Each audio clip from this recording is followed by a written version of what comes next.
5A, dwi wedi teipio hwnna'n barod. Mae rhai sylweddau'n yn bylydrol am bod niwclews yn sefydlog gan ei hatomau.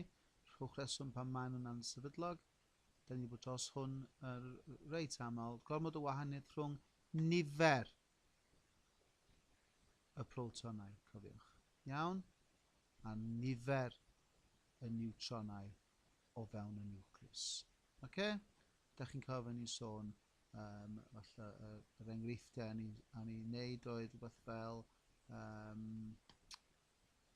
carbon 14, enghraifft da na chdi. Ia, carbon 14 a carbon 13. Right? Felly mae carbon 13. Mae yna 6 proton a mae yna 7 niwtron. 13 tynnu 6 neu 7. Okay? Mae hwnna'n sefydlog. Right? Mae yna wahaniaeth, ond sy'n gormod o wahaniaeth rhwng y nifer y protonau a nifer y niwtronau. Carbon 14, wel, mae wedi cymryd i ry bell yn do. Right? Mae yna ormod o wahaniaeth rhwng nifer y protonau, sef 6, a nifer y niwtronau, yn sef 8. Okay?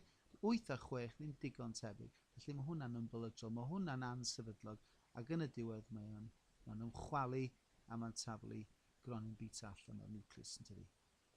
Okay? So di hwnna ddim yn sefydlog, mae hwnna yn sefydlog. Hwnna'n ymbolydrol, di hwnna ddim yn ymbolydrol. Bych anghofio am carbon yr 99, dros 99% o'r carbon i gwmpas y lle di carbon 12, lle mae'r nifer yr un fath.